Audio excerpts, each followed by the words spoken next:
இங்கே வந்தாலும் வந்து இதோட பெரிய பிரச்சனையாக இருக்குது. நான் வந்து மேக் எடுத்தாலும் கூட அதை ரெனியூ பண்ணுறதுக்கு கச்சேரியில் வந்து டேட் தருவாங்களோன்றது எனக்கு சந்தேகமாக இருக்குது.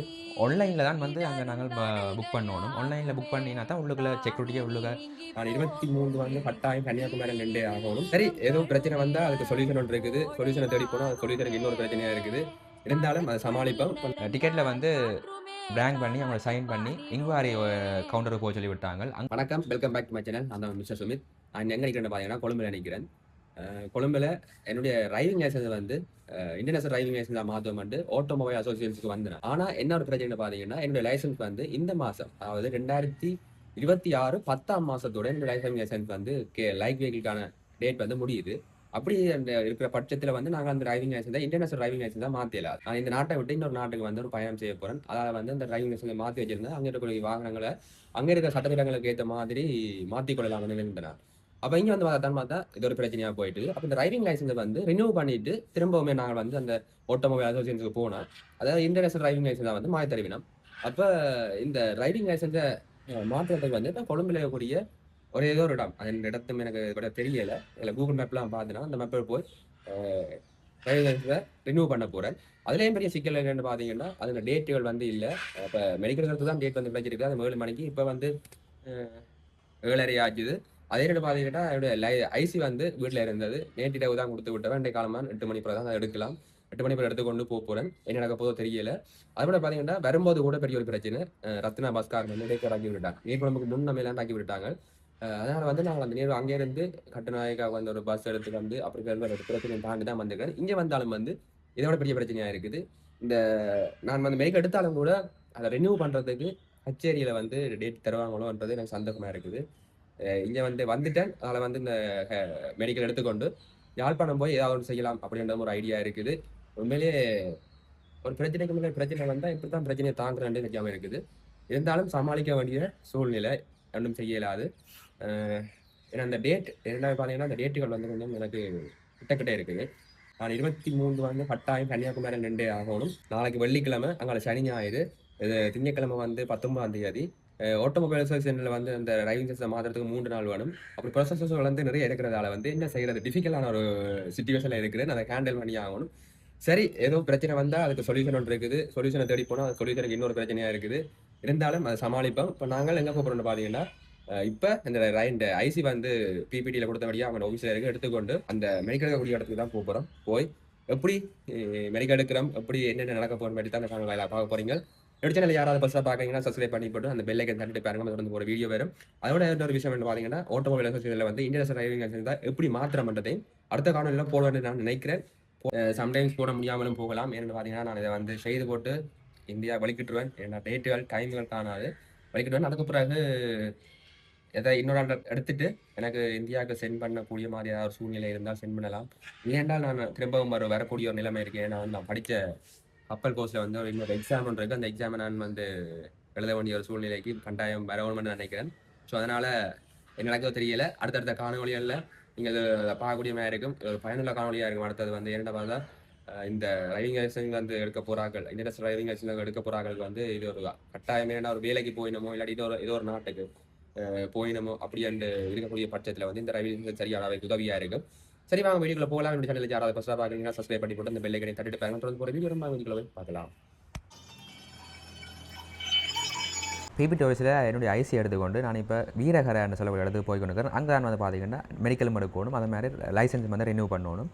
விடிய காலமே கொழும்பை பாருங்கள் பரபரப்பாக இயங்கி கொண்டு இருக்குது. இந்த டைமில் வந்து அதிகளவான டிராஃபிக் இருக்கும். அதனால் வந்து பார்த்தீங்கன்னா நான் பைக் பிக்மி போட்டேன். நான் ஆட்டோ வழியாண்டா போய் சேர லேட் ஆகும். என்னுடைய புக்கிங் டைம் வந்துட்டதுன்றதால ஆட்டோவில் புக் பண்ணாமல் மோட்டர் சைக்கிள் புக் பண்ணினான். ஆனால் பட் பார்த்தா கொஞ்சம் டிராஃபிக் இல்லாமல் இருக்குது. கொழும்பு காலமே பரபரப்பாக இயங்கி கொண்டு இருக்குது. இந்த ரோட் தெரியும் உங்களுக்கு, ரயில்வே ஸ்டேஷன் கிட்ட போகிற ரோட். அதோட பார்த்தீங்கன்னா கொழும்புனாலே பெரிய வானம் உயர்ந்த கட்டிடங்கள்லாம்.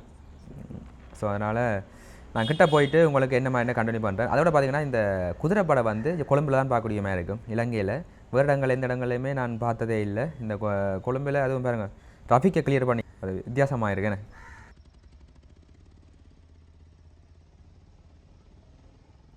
இதுக்கு பிறகு வர விஷயங்களை வந்து நான் உங்களுக்கு எக்ஸ்பிளைன் பண்ணுறேன். உங்களுக்கு லைசன்ஸ் இப்படியும் எடுக்கலாமா, இதனூடாக எடுக்கலாமா, என்னென்ன ப்ராசஸ் இருக்குது அப்படின்ற ஒரு கிளியர் வந்துடும் உங்களுக்கு. நீங்கள் எடுக்க போய்க்கல வந்து உங்களுக்கு ஒரு ஹெல்ப்ஃபுல்லாக இருக்கும். அதோட அந்த லைசன்ஸ் எடுக்க போகிறவைக்கு யாரும் உங்கள் நண்பர்களோ யாரோ இருந்தால் ஷேர் பண்ணி விட்டீங்கன்னா இது வந்து ஒரு அவங்களுக்கு நல்ல ஒரு பயனுள்ள காணொலியாக இருக்கும்னு நான் நம்புகிறேன். இதுக்கு பிறகு வந்து பார்த்தீங்கன்னா மெடிக்கலுக்கு போனால் மெடிக்கலுக்குள்ளே வந்து உள்ள முன்னுக்கே டோக்கன் தருவாங்க. நீங்கள் ஆன்லைனில் கார்டினோட நேம் ஃபோனில் வச்சிருப்பீங்க. கார்டினோட நேம் வந்து உங்களுக்கு டோக்கன் தருவாங்க. உள்ளே போனீங்கன்னா wait time height time check பண்ணிவிட்டு அடுத்து வந்து டாக்டர்ஸ் அனுப்புவாங்க. வழமையாக நீங்கள் முதல்ல இருக்க லைசன்ஸ் என்ன ப்ராசஸோ அதே ப்ராசஸ் தான் வந்து மெடிக்கல் இருக்கைகளையும் இருக்கும். ஆனால் இன்னொரு விஷயம் உங்களுக்கு வந்து மெடிக்கல் சர்டிஃபிகேட்டாக தர மாட்டாங்க. உங்களுக்கு ஆன்லைன் அதாவது வந்து ஃபோனுக்கு நார்மல் மெசேஜாக வரும். அங்கே ஒரு வித்தியாசமான விஷயம் வந்தது. நான் இது வரைக்கும் வந்து 4ஆம் தரம் வந்து ரினியூ பண்ணுறேன் இந்த லைசன்ஸை. ஆனால் அங்கே டாக்டர்ஸ் வந்து எங்கள் கைகளை செக் பண்ணுவாங்க, ஒழுங்காக வேலை செய்யுதா, கால் செக் பண்ணுவாங்க, ஒழுங்காக வேலை செய்யுதா, கழுத்தை திரும்ப சொல்லுவாங்க, அது ஹார்ட் எந்த அளவுக்கு இருக்குது, சுகர் எப்படி இருக்குது, உங்கள் உடம்பு நிலை எப்படி இருக்குன்றதை பற்றி ஃபுல்லாக பார்ப்பாங்க. ஜீன்ஸ் எல்லாம் உயர்த்தி விட்டு அதை ஃபுல்லாக செக் பண்ணுவாங்க, எக்ஸசைஸ் செய்ய விடுவாங்க. இப்போ வந்து அடுத்ததாக வந்து கண் செக் பண்ணுவாங்க. இந்த இவ்வளவு தான் மெடிக்கல் நடக்கக்கூடிய விஷயம். உங்களுக்கு சர்டிஃபிகேட்டாக வராமல் ஆன்லைனில் வேறு. அடுத்ததாக வந்து பார்த்தீங்கன்னா நீங்கள் வந்து ரினியூ பண்ணுறதுக்காண்டி போக வேண்டி வரும். இதுக்கு பிறகு வந்து பார்த்தீங்கன்னா நீங்கள் ரினியூ பண்ணுறதுக்காக வேண்டி கச்சேரிக்கு போக வேண்டி வரும். அதுவும் வந்து பார்த்தீங்கன்னா அந்த மெடிக்கல் எடுக்கிறதுக்கு பின்பக்கமாகவே இருக்குது. ஆனால் என்ன ஒரு விஷயம் பார்த்தீங்கன்னா அங்கே நீங்கள் புக் பண்ணி தான் போகணும். புக் பண்ணாமல் உள்ள செக்யூரிட்டியை அனுமதிக்க மாட்டான். அப்போ நான் போய் கேட்கல புக்கிங் எங்கேன்னே கேட்குறேன்.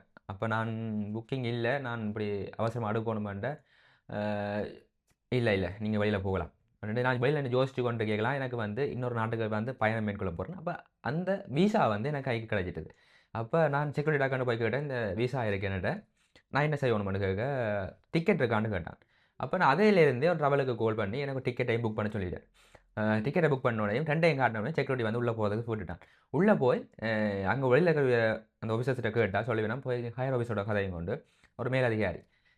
அப்போ நான் போய் வெயிட் பண்ணி கொண்டு கேட்கல, உள்ளுக்கு நிறைய பேர் இருந்தவர். என்னோட டேர்ன் வரைக்கும் நான் உள்ளுக்கு போனேன். உள்ளுக்கு ஒரு ஹையர் ஆஃபீஸர் இருப்பார். அப்போ அங்கே போய் நான் என்னுடைய விஷயத்தை எக்ஸ்பிளைன் பண்ணேன். நான் இன்னொரு நாட்டுக்கு போக போகிறேன்.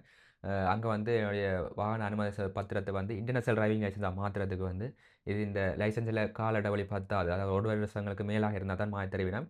அதனால் வந்து எனக்கு ரினியூ பண்ணுறதுக்கு நான் என்ன செய்யணும் அப்படின்னு கேட்கல. அவங்க வந்து என்னோடய டிக்கெட்டில் வந்து பிராங்க் பண்ணி அவங்களோட சைன் பண்ணி தந்தாங்க. இன்குவாரி ஆஃபீஸுக்கு போகணும்னு சொன்னாங்க. அப்போ நான் இன்குவாரி ஆஃபீஸுக்கு போய் அங்கே அந்த டிக்கெட்டை காட்ட எனக்கு டோக்கன் தந்தாங்க உள்ளுக்க போய் சொல்லி. நான் வந்து உள்ளுக்குள்ளே போய் என்ன மாதிரி ப்ராசஸோ எல்லாமே முடிச்சு கொண்டு ஃபிங்கர் பிரிண்ட் வச்சுட்டு காசை கட்டிட்டு வெளியில் வந்து வெயிட் பண்ணினான். அதாவது வந்து கிட்ட ஒரு கவுண்டர் இருக்கும், அங்கே செக் பண்ணணும், வெயிட் பண்ணணும்.